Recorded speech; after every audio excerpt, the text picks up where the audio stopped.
The Switch 2 has been out for a week now, and fans and scalpers are just eating the console up. Millions of people now have their hands on the thing, and people are now starting to ask the question, was it worth it? Is the Switch 2 worth $450? And more importantly, is Mario Kart World worth $80? I'm here to give you my honest thoughts and opinions on the thing. I did happen to make a few videos about the Switch 2 and Mario Kart, but this isn't a review, it's just my honest thoughts and opinions. I am an enjoyer of a lot of Nintendo games, mostly Mario and Zelda in particular. I'm not somebody who buys games just to not play them. I only collected less than maybe a couple dozen Switch games over the last 8 years. Games that I saw value in and had a great time with. Many, if not most of them, were also bought at a discount. There are very few games that I have paid full price for. I don't know if that makes me less of a fan or just cheap in general or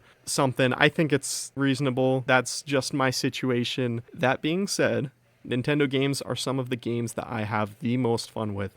So I was definitely hyped going into the Switch 2. I mean, I made a few videos about the thing, so yeah, I was definitely excited.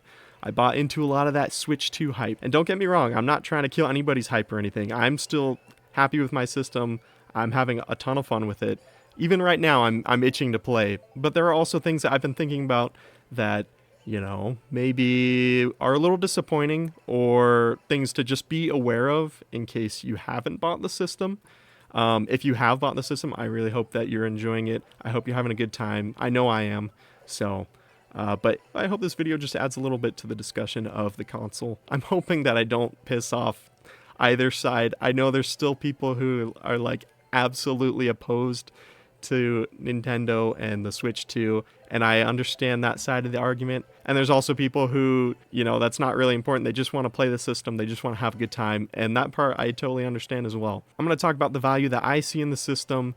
I paid 500 big ones, as I've said, for the thing, and that's definitely that's not a small amount.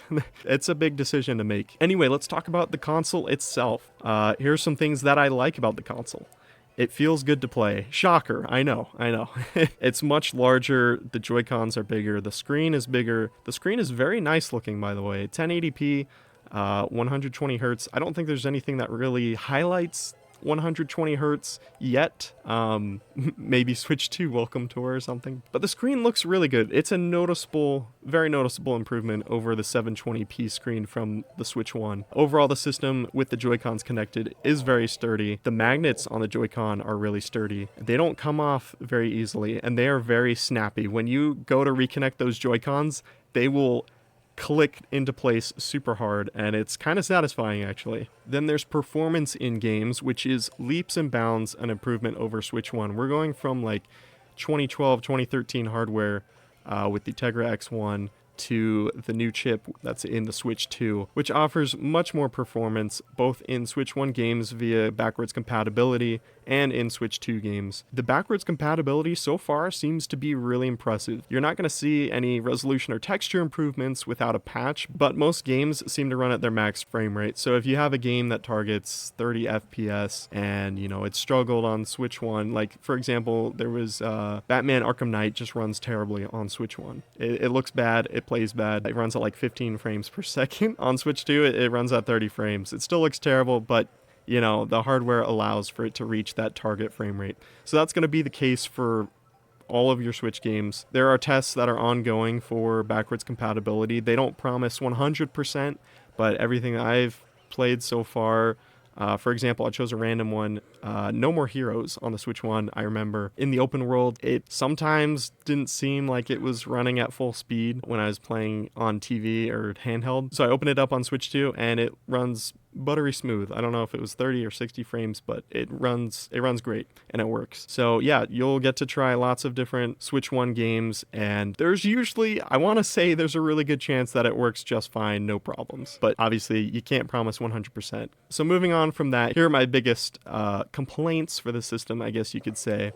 The battery life is not great. It is actually not very good at all. You get about 2 to 2.5 hours at the least. You might get less than that depending on your brightness. If you're running a more demanding game like Cyberpunk or Mario Kart World, then you're not going to get as much battery life. And this is Probably on par with the original Switch 1 model, I want to say. Yeah, not great. I think they sacrificed battery life for a bit of performance there. For me personally, it hasn't been a huge problem because I usually play docked anyway. I don't travel a lot, and I also don't play the system in handheld mode for more than a couple hours, so it hasn't been a noticeable issue for me. But from everything I've heard, it's not great, and that's a big issue. And also, here's another thing, the C button for game chat, their new feature, their new voice chat for Switch games. You can connect basically on a Discord call and talk to your friends. You can play different games. You don't have to be playing the same game. The C button now comes on the controllers, the Joy-Con, and the Pro Controller, and you can't use it unless you pay for the service. They're offering it for free right now, so that everybody can try it. I don't know how long that's going to be going on. But yeah, it's a pay-to-use button technically. You have to pay the $20 per year service for Nintendo Switch Online. And that's not a huge asking price, but it's still a thing, you know? Like, it's not that bad, but how many things that aren't that bad do we have to get to for it to become bad, you know? I honestly don't really care too much. I'm not going to use game chat too much. It works pretty decently, but I don't really care too much about it. But just the fact that the button's there, you have to pay to use it, that's going to get to some people. Here's a really, really small thing. I wish the face buttons were a little squishier, like the A, B, X, Y buttons. They feel exactly like the Switch 1, except they're a little larger, which is nice, but they're very clicky. There's no travel to them, there's no squishiness, and that just, oh, it really bugs me sometimes. The D-pad is a noticeable improvement on the Joy-Cons. They do feel slightly squishier, they are a lot bigger, and they just feel a lot better to use. But the face buttons, they feel different from the D-pad. I wish they felt a little squishier. Like, think of like the Switch Lite. I like the way that the buttons feel on the Switch Lite. So yeah, I wish they were a little squishier. There's no travel to them at all. That's just a really small thing. It's not that important at all, but it just kind of bugs me a little bit. I gotta be honest, I was a little disappointed. That was like the first thing I went to check when I unboxed mine. I was like, dang it. They kept with the clicky buttons again. Here's probably the biggest drawback for me right now for the Switch 2 is that there's too few Switch 2 original games out right now. The biggest one, of course, is Mario Kart World. There's not a ton of eye-catching, big cinematic games that we haven't seen before. I mean, other than Switch 2 Welcome Tour, of course. There's just not a ton of new stuff, and I'm hoping that this generation, they kind of shift away from a port-centered machine to something that has, a lot more original games. There's a lot of original games on Switch 1, don't get me wrong, but a lot of the focus at certain parts of its life was around, like, Wii U ports, for example. Mario Kart 8 Deluxe, the best-selling Switch game, is a Wii U port. Only time will tell if we start seeing a lot more original games and developers really take control of that hardware and really make new experiences and original games. I think it'll probably follow the formula of Switch 1 releases, a lot of remasters, re-releases, and ports. But, it's something that I hope for, and that's definitely a drawback of the Switch 2 at launch is that, for me, I got the system because, I'm going to play games down the line, of course, but also at launch, Mario Kart World, that was a big one. They showed off a lot of stuff for that game. It was really exciting. But other than that, there wasn't really a lot of new and exciting AAA releases. So that's something that's inevitably going to improve as the time goes on. But it's something to keep in mind. Let me talk about GameCube games real quick. Me and my wife have actually spent a lot of time playing the Wind Waker on NSO. And it's been really good. It's been great. GameCube games have already been emulated superbly on things like Dolphin, so it's no surprise that they were able to kind of match that on NSO and that those are now available. Very nice. They will, of course, add new games, but at this time there's only 3, which is a drawback, but at the same time it's nice that it's there at all. So it adds value to the service, at least. I would say actually it adds quite a bit of value to the service. Definitely split the cost on NSO if you can. But GameCube games, they run great. There's not really much I can say about it. Hopefully they continue to add more games to that. Now finally the big one, Mario Kart World. Okay, here's another disclaimer. I have not played everything there is to play with Mario Kart World. It's a big game, obviously. I have other things going on, and but I've tried to play as much as I can. I think I've experienced most of what the game has to offer, and so far I really like it. It's really good. Here's the highlights for me. The graphics, they look amazing. The game is bright, colorful. There's a lot of variety in the tracks and the scenery. This is the best Mario Kart has ever looked by far. And to go along with that, the performance of the game is flawless, at least from everything that I've seen. There's no frame drops, even in intense races. I've played multiplayer, I've played split screen, and I haven't noticed anything yet. Actually, the multiplayer, from my experience, works really well. I have a good internet connection, so that definitely helps. But I played in handheld mode where the Switch 2 isn't wired to an Ethernet port or anything, and it worked absolutely great. It was amazing, which is kind of a surprise because Nintendo kind of sucks on their online support. Maybe other people have had different experiences with Switch 2 online. My experience so far has been great. It's been a lot of fun. But back to Mario Kart World. The world's very detailed and fun to drive around in. The free roam mode is really fun. The P-Switch challenges are like the main highlight, and they're really fun to do. I love finding them. I love trying to knock them all out as I go. Knockout Tour is definitely one of the new highlights as well. It's super chaotic fun, especially in multiplayer. Like, holy cow, my first experience with multiplayer in Mario Kart World was with Knockout Tour. It is absolute chaos. This is what Mario Kart is all about. If you get a Switch 2 and you get Mario Kart World, you have to play Knockout Tour online. I actually made it pretty far on my first attempt. I was expecting to be put up against a bunch of sweats. To some extent I was, but I made it to like the last 8, and then I got 6th place and I got knocked out because you can only get 4 players up to the final round. So super fun, so crazy. Like, there's items flying everywhere. People are just absolutely ruthless. I went from 1st place to like 20th place in a second, and it's absolutely crazy. There's also the new trick system. You can wall ride and you can jump. The course design incorporates them in a lot of cool ways. There's a lot of shortcuts, a lot of rails to grind on so that you can climb onto walls and then take a shortcut,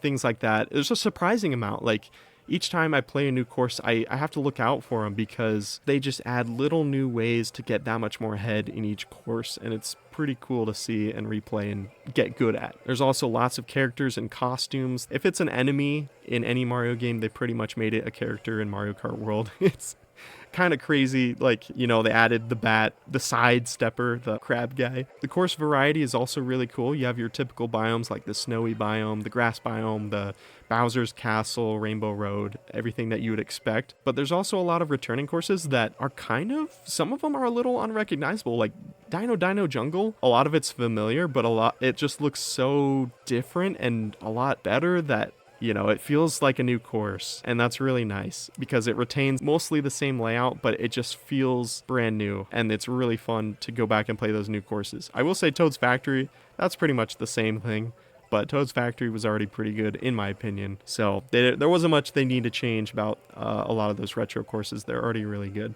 Okay, so now that I've glazed about Mario Kart World for minutes on end, let me tell you some of the cons and some of my disappointments with the game. One of those would be split screen, and particularly free roam split screen. You can't do P-switch challenges. They don't even make it obvious that you can do free roam split screen to begin with. But yeah, they kind of limit some of the stuff that you can do. I wasn't even sure that you could do that until I saw a video of somebody like showing that, yeah, you can actually play split screen free roam. So that's a little disappointing. They kind of limit you in what you can do in the free roam mode when you're playing with somebody else.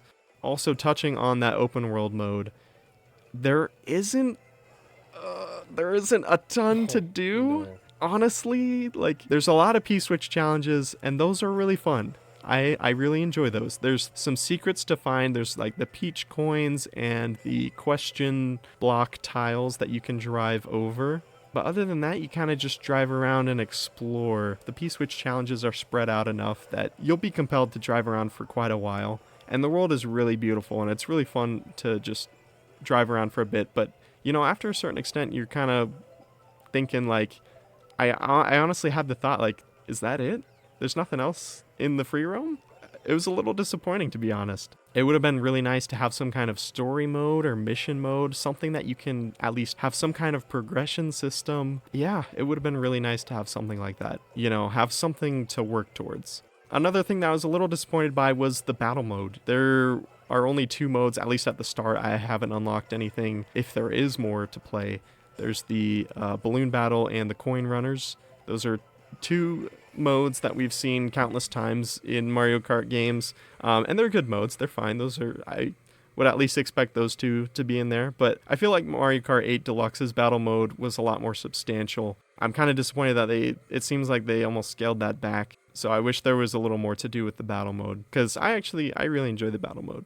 Here's a really, really small gripe, but each costume that you unlock for Mario, Peach, Luigi, Bowser, all the main characters, each costume you unlock is its own character in the character select screen, and that drives me crazy, and I know I'm not the only one. In Mario Kart 8 Deluxe, we had the option to select like Yoshi, and then you can select all the different colored Yoshis. Why is that different here? Why did they do that? I don't understand, but it's not a huge deal. It's something that could definitely be fixed with an update. So finally, we reached the end here, and I'm going to ask the question, is Mario Kart World worth $80?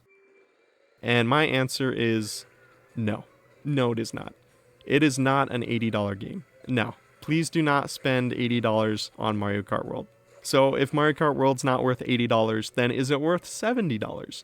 And my answer is honestly still no. But $70 at least is kind of, unfortunately, the standard pricing of games that we're reaching now. So it would make a lot more sense. But at $80, no, absolutely not. Now at $50 with the bundle, the Switch 2 bundle with Mario Kart World, that's a great deal in my opinion. Of course, it comes for $50 with the Switch 2 bundle for $500. It's kind of unfair to have to compare $50 to $80 for Mario Kart World, but those are the 2 options that we've been presented with, and I can't help but feel like that's for a reason, that, Nintendo is pushing people to go all digital with their Switch 2 library. So at $80, no, it is not an $80 game. Mario Kart 8 Deluxe with the Booster Course Pass costs the same amount as Mario Kart World, and that game offers a lot more content than Mario Kart World does. Yeah, I think they've put everybody into an unfair position with this $80 price tag. It's still a really good game. Oh, the music, by the way, I completely forgot about the music. The music is amazing. There's so many returning songs that have been redone, and they sound really good, but not $80 worth of good. So yeah, if you can get it in a bundle for $50, or if you can get it used on eBay later down the road, that's the option that I would go with. But $80, I can't help but feel like I'd be pretty disappointed if I bought it for $80. Maybe the hype would get me through that, but at that point, I really need to put some time into this game to make it worth that purchase. And it's a game that you can spend a lot of time with, but still, again, $50, that's a really good deal. But $80, nah, I'm sorry. And one more thing with that is that Nintendo cannot charge for DLC in this game. They absolutely cannot. It needs to be a free update. If they add more courses or some kind of booster pack like they did with 8 Deluxe, it has to be free. If they add on, let's say, a $20 price tag to more courses, and characters, that's even more predatory than they kind of already have been at this point. If that happens, then I'm not going to spend my money on it. It needs to be free. They need to justify this $80 price tag and I hope somebody gets a chance to ask them that, like, really, what was the driving factor behind $80? Because I'm sorry, I don't see it. I hate to be overly negative at the end of talking about Mario Kart World because it is a great game, and if you can get it for $50, that's awesome. Let's just pretend that the only option is the Mario Kart World bundle, and at that price, yeah, it's great. So let's move on to the final thing. Should you get a Switch 2? If you already have one, or you've ordered one, or you absolutely know that you're getting one like within this week or next week, or you know that you're absolutely going to get one, then I hope you have a ton of fun and I hope you're enjoying it. I'm enjoying it. I'm loving my Switch 2. It's great. At $450, I think that's an acceptable price for the system. Any higher, I think we'd have an issue. So if you're on the fence about Switch 2, my suggestion is that you should definitely wait. Just wait a few months to maybe a year or two. There will definitely be plenty more games to pick from, both first-party Nintendo games and third-party options. There may even be a new system variant that is cheaper, like a Switch 2 Lite perhaps. But right now, if Mario Kart World still hasn't hooked you yet, then you should definitely wait a little longer. For someone like me, Mario Kart and DK Bonanza are enough to string me along until the next 3D Mario game or Zelda game, but we still have a long long way to go until the Switch 2 library comes into its own and can stand on its own legs. And if any of that has resonated with you, then hopefully this video helps. But yeah, if you have a Switch 2 and you're playing it, let me know what your thoughts on the system are. Also, if you're on the fence about Switch 2, I'd be curious to hear why. Is there a particular game in a franchise that you're waiting for? Go ahead and let me know. But anyway, that's going to do it for this video. I hope it helped, and yeah, bye.